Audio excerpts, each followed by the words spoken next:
안녕하세요. 편안한 밤, 지혜를 찾아 떠나는 여러분을 위한 시간, 지혜의 달팽이 지달입니다. 오늘도 저지달과 함께 삶의 지혜를 깊이 들여다보는 논어의 세계로 함께 떠나볼까요? 오늘은 논어의 첫 번째 편부터 마지막 20번째 편까지 그 핵심적인 가르침들을 하나하나 친근하지만 격식 있게 풀어보는 시간을 가져볼 거예요. 각 편이 담고 있는 공자님의 깊은 뜻을 여러분의 삶에 녹여낼 수 있도록 자세히 설명해 드리겠습니다. 먼저 논어의 첫 시작을 알리는 학이편입니다. 학이편은 배움의 즐거움과 인간관계의 기본을 이야기합니다. 공자님은 배움을 통해 얻는 기쁨, 그리고 친구가 먼 곳에서 찾아왔을 때 느끼는 즐거움, 남이 자신을 알아주지 않아도 노여워하지 않는 군자의 자세를 강조하셨죠. 학이편은 단순히 지식을 쌓는 것을 넘어 배움의 과정 속에서 진정한 기쁨을 찾고 타인과의 관계 속에서 자신을 돌아보는 지혜를 제시합니다. 배우고 때때로 익히는 것, 이것이야말로 삶을 풍요롭게 하는 시작이 아닐까요? 배우고 실천하며 그 과정에서 얻는 깨달음을 통해 우리의 삶은 더욱 깊고 의미 있게 변화할 수 있습니다. 다음은 위정편입니다. 위정편은 통치의 근본이 무엇인지 그리고 어떻게 하면 백성들을 올바르게 이끌 수 있는지에 대한 공자님의 생각을 담고 있습니다. 공자님은 정치를 할 때 덕으로 다스리는 것의 중요성을 강조하셨어요. 법이나 강압적인 방식으로 다스리기보다 덕망 있는 리더의 모범을 통해 백성들이 자연스럽게 따르도록 하는 것이 진정한 통치라는 거죠. 또한 효와 공경의 정신이 나라를 다스리는 근본임을 역설하셨습니다. 가정에서의 올바른 관계가 사회 전체로 확장되어야 한다는 뜻이죠. 위정편은 리더의 덕성과 솔선수범, 그리고 백성의 마음을 얻는 진정한 방법이 무엇인지 깊이 생각해 볼 수 있게 합니다. 우리 일상에서도 리더의 역할은 중요합니다. 가정에서든 직장에서든 덕으로 타인을 이끄는 지혜를 위정편에서 배울 수 있습니다. 세 번째 편인 팔일편은 예와 악의 중요성을 다룹니다. 팔일은 재래의식에서 8줄로 춤을 추는 것을 의미하는데 이는 천자만이 할 수 있는 특권이었어요. 공자님은 제후들이 천자의 예를 함부로 사용하는 것을 비판하며 예가 형식에 그치지 않고 진정한 의미를 담아야 함을 강조하셨습니다. 예와 악은 단순한 의식이 아니라 사람의 마음을 다스리고 사회 질서를 유지하는 중요한 도구라는 것이죠. 예가 없다면 만물이 조화롭지 못하고 악이 없다면 사람들의 감정이 메마르게 됩니다. 팔일편은 겉으로 드러나는 형식보다 그 속에 담긴 정신과 진정성의 가치를 일깨워줍니다. 겉모습만이 아니라 내면의 올바른 마음가짐으로 예의를 갖추는 것이 중요합니다. 네 번째 이인편입니다. 이인편은 인의 본질과 군자의 삶에 대해 이야기합니다. 인이란 무엇일까요? 공자님은 인이 바로 어짐이고 사랑이라고 말합니다. 인이 있는 곳이 아름다운 곳이며 인에 거하지 않으면 지혜롭다고 할 수 없다고 하셨죠. 인을 행하는 사람은 스스로를 사랑하고 타인을 사랑하며 그 사랑을 통해 올바른 관계를 맺습니다. 또한 군자는 덕에 밝고 소인은 이로움에 밝다고 하여 군자가 추구해야 할 가치를 명확히 제시합니다. 이인편은 우리가 어떤 마음으로 살아가야 하는지, 어떤 가치를 추구해야 하는지 깊이 있게 질문을 던집니다. 인이라는 최고의 덕목을 삶의 중심으로 삼을 때 진정한 행복을 찾을 수 있다는 메시지를 전합니다. 다섯 번째 공야장편입니다. 공야장편은 공자님이 여러 제자나 인물들을 평가하는 내용을 담고 있습니다. 공자님은 사람을 볼 때 겉모습이나 세간의 평판이 아닌 그 사람의 본질과 덕성을 꿰뚫어 보셨습니다. 예를 들어 공야장이 비록 옥에 갇혔지만 그에게 죄가 없음을 아시고 자신의 딸을 혼인시키셨죠. 이는 겉모습으로 사람을 판단하지 않는 공자님의 통찰력을 보여줍니다. 공자님은 사람의 됨됨이와 잠재력을 중요하게 여기셨습니다. 공야장편은 사람을 올바르게 이해하고 판단하는 지혜, 그리고 선입견 없이 상대를 바라보는 마음가짐의 중요성을 가르칩니다. 우리 주변 사람들을 조금 더 깊이 이해하려는 노력이 필요하다는 것을 깨닫게 합니다. 여섯 번째 옹야편입니다. 옹야편은 다양한 인물들의 재능과 덕성을 이야기하며 인을 실천하는 군자의 모습을 다각도로 보여줍니다. 공자님은 여몽을 남면할 만하다고 칭찬하며 그의 덕성을 높이 평가하셨습니다. 또한 배우고 익히는 것의 중요성을 다시 한번 강조하시면서 게으름을 경계하고 끊임없이 정진하는 자세를 역설하셨죠. 옹야편은 겉으로 드러나는 재능뿐만 아니라 내면의 덕성을 갈고 닦는 것이 얼마나 중요한지 보여줍니다. 진정한 재능은 덕성과 함께할 때 빛을 발한다는 메시지를 우리에게 전해줍니다. 항상 겸손한 자세로 배움을 게을리하지 않으며 내면을 채워나가는 것이 중요합니다. 7번째 수리편입니다. 수리편은 공자님의 겸손한 태도와 배움을 향한 열정을 잘 보여줍니다. 공자님은 자신을 옛것을 서술하고 창조하지 않는다고 말씀하시며 옛 성현들의 가르침을 존중하고 전승하는 데 힘쓰셨습니다. 이는 스승으로서의 겸손한 자세를 보여주는 동시에 과거의 지혜를 소중히 여기는 태도를 강조합니다. 또한 배우는 것을 싫어하지 않고 가르치는 것을 게을리하지 않는 공자님의 모습을 통해 진정한 배움의 자세와 교육자의 마음가짐을 배울 수 있습니다. 수리편은 끊임없이 배우고 탐구하는 삶의 태도, 그리고 과거의 지혜를 소중히 여기는 겸손함을 우리에게 일깨워줍니다. 진정한 지혜는 과거와의 대화 속에서 피어난다는 것을 기억해야 합니다. 8번째 태백편입니다. 태백편은 덕으로 천하를 다스린다는 의미를 담고 있습니다. 공자님은 태백을 지극한 덕을 가진 인물로 칭찬하며 그의 겸손함과 나라를 양보하는 덕성을 높이 평가하셨습니다. 또한 학문과 덕성을 겸비한 군자의 중요성을 강조하며 배움의 끝없는 과정을 역설하셨죠. 태백편은 눈앞의 이익이나 권력을 쫓기보다 진정한 덕을 쌓는 것이 얼마나 중요한지 보여줍니다.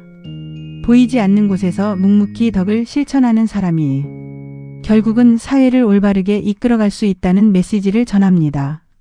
진정한 리더십은 덕성에서 나온다는 것을 다시 한번 깨닫게 합니다. 9번째 자한편입니다.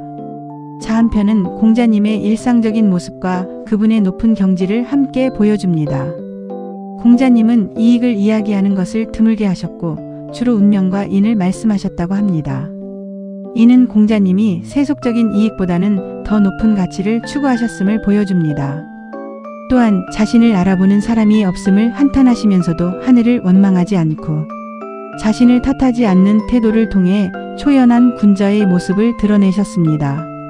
자한편은 우리가 어떤 가치를 삶의 중심으로 삼아야 하는지, 그리고 역경 속에서도 흔들리지 않는 마음가짐을 어떻게 가질 수 있는지에 대한 지혜를 줍니다. 눈앞의 이익보다는 더 큰 가치를 추구하는 삶이 진정한 행복으로 이끌 수 있습니다. 10번째 향당편입니다. 향당편은 공자님의 사소한 일상생활부터 공적인 자리에서의 태도까지 공자님의 다양한 모습을 묘사하고 있습니다. 공자님이 향당, 즉 고향 마을이나 공식적인 자리에서 어떻게 행동하셨는지 구체적으로 기록하고 있어요. 예를 들어 공자님은 식사 예절, 옷차림, 그리고 말을 할 때의 태도 등 모든 면에서 예를 지키셨습니다. 이는 공자님의 덕이 일상생활 속에서 자연스럽게 드러났음을 보여줍니다. 향당편은 사소한 행동 하나하나가 그 사람의 인격을 드러낸다는 것을 일깨워줍니다. 예의 바른 태도와 행동은 단순히 거칠애가 아니라 내면의 덕성을 표현하는 중요한 방법이라는 것을 알 수 있습니다.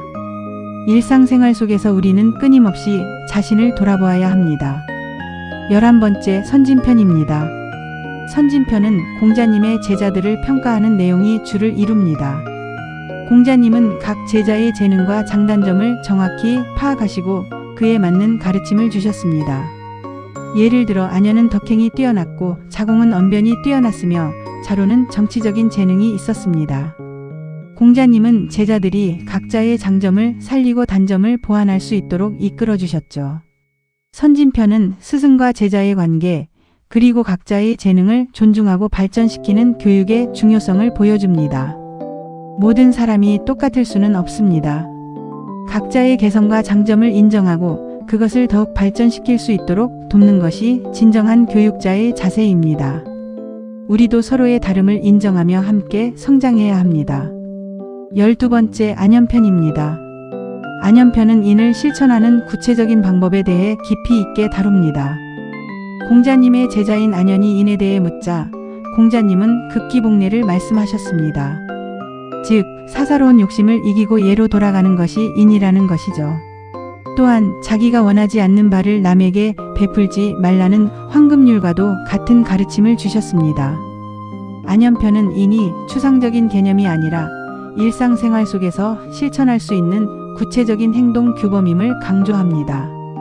다른 사람을 배려하고 존중하는 마음, 그리고 자신의 욕심을 절제하는 삶의 태도가 바로 인을 실천하는 길임을 보여줍니다. 인을 실천함으로써 우리는 더욱 조화로운 사회를 만들어갈 수 있습니다. 13번째 자로편입니다. 자로편은 주로 정치를 하는 방법과 군자의 도리에 대해 이야기합니다. 공자님의 제자인 자로가 정치에 대해 묻자 공자님은 백성들을 수고롭게 하지 않고 부지런히 일하며 그들을 사랑하는 마음으로 다스려야 한다고 가르치셨습니다. 또한 정명의 중요성을 강조하셨습니다. 즉 이름에 맞는 역할을 해야 한다는 것이죠. 군자는 먼저 행동하고 그 후에 말해야 한다고 하여 언행일치의 중요성을 역설하셨습니다. 자로편은 말뿐인 정치가 아닌 실천을 통해 백성들에게 신뢰를 얻는 진정한 정치의 자세를 보여줍니다. 그리고 군자라면 자신의 맡은 바 역할을 충실히 수행해야 한다는 메시지를 전합니다. 우리 사회의 모든 리더들에게 깊은 울림을 주는 편입니다. 14번째 헌문편입니다. 헌문편은 공자님이 여러 사람들과의 대화 속에서 인과 지혜를 논하는 내용을 담고 있습니다. 공자님은 인을 실천하는 것이 얼마나 어려운 일인지, 그리고 덕을 쌓는 것이 얼마나 중요한 일인지 여러 사례를 통해 보여주셨습니다. 군자는 자신의 부족함을 근심하지 남이 자신을 알아주지 않음을 근심하지 않는다는 구절은 군자의 내면적인 성숙을 강조합니다. 헌문편은 진정한 인을 실천하기 위한 끊임없는 노력과 성찰의 중요성을 일깨워줍니다. 세상의 평가에 흔들리지 않고 자신의 길을 묵묵히 걸어가는 군자의 모습을 통해 우리도 내면의 힘을 기르고자 노력해야 함을 깨닫게 됩니다. 15번째 위령공편입니다. 위령공편은 주로 군자의 태도와 배움의 자세에 대해 이야기합니다. 공자님은 군자는 가난할 때도 흔들리지 않고 재앙 속에서도 뜻을 잃지 않는다고 가르치셨습니다.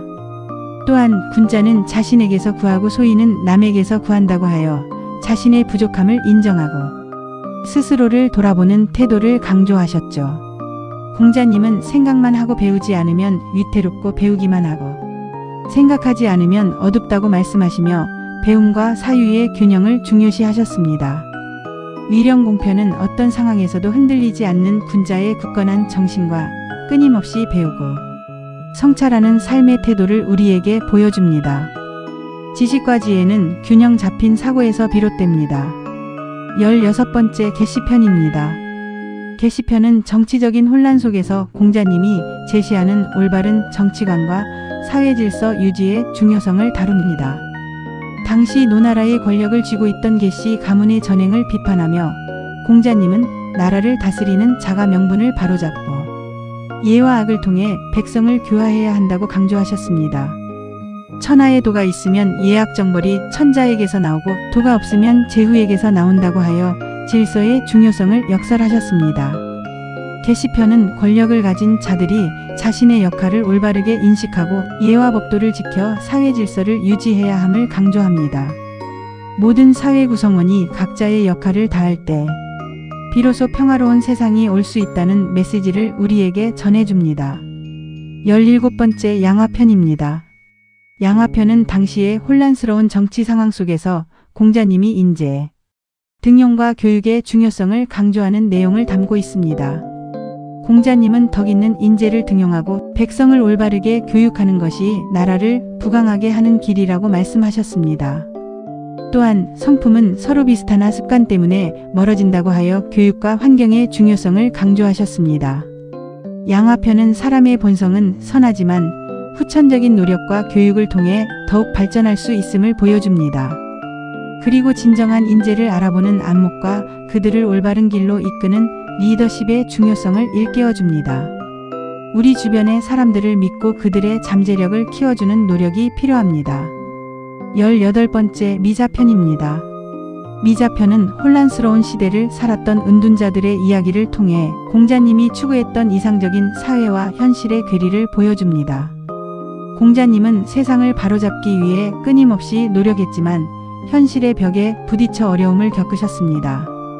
미자편에 등장하는 은둔자들은 현실 정치의 혼란을 피해 자연으로 돌아가거나 공자님에게 세상의 어려움을 토로하며 뜻을 굽히지 않는 삶을 이야기합니다. 미자편은 이상과 현실 사이에서 갈등하는 지식인의 고뇌를 보여주면서도 자신의 신념을 끝까지 지키려는 군자의 의지를 엿볼 수 있게 합니다. 어떤 상황에서도 우리가 추구해야 할 가치를 잊지 말아야 합니다. 19번째 자장편입니다. 자장편은 논어에서 유일하게 공자님의 직접적인 말씀이 아닌 제자들의 대화와 가르침을 기록한 편입니다. 특히 자와 자공 등 공자님 문화에 뛰어난 제자들이 서로의 생각을 나누고 공자님의 가르침을 해석하는 내용이 많습니다. 이 편을 통해 우리는 공자님의 가르침이 제자들에게 어떻게 수용되고 발전되었는지 엿볼 수 있습니다. 자장편은 스승의 가르침을 자신만의 방식으로 소화하고 그것을 다시 타인과 나누는 지혜로운 제자들의 모습을 보여줍니다. 배움은 스승으로부터 시작되지만 결국은 스스로의 생각과 실천을 통해 완성된다는 것을 일깨워줍니다. 함께 배우고 토론하며 지혜를 넓혀가는 과정이 중요합니다. 마지막으로 20번째 요할편입니다. 요할편은 논어의 대미를 장식하는 가장 짧은 편입니다. 요순시대의 이상적인 통치와 덕치주의의 정신을 담고 있으며 공자님이 추구했던 대동사회의 이상을 압축적으로 보여줍니다. 하늘의 뜻이 내게 이르렀으니 너는 그 뜻을 잘 이어받으라는 요임금의 말은 후대에게 덕치주의의 정신을 계승하라는 메시지를 전합니다. 요할편은 논어 전체를 관통하는 핵심 가치인 덕치주의와 이상적인 군주의 모습을 다시 한번 강조하며 인을 바탕으로 한 평화로운 사회 건설의 중요성을 역설합니다. 모든 가르침의 궁극적인 목표는 바로 이러한 이상적인 사회를 이루는 데 있다는 것을 우리에게 알려줍니다.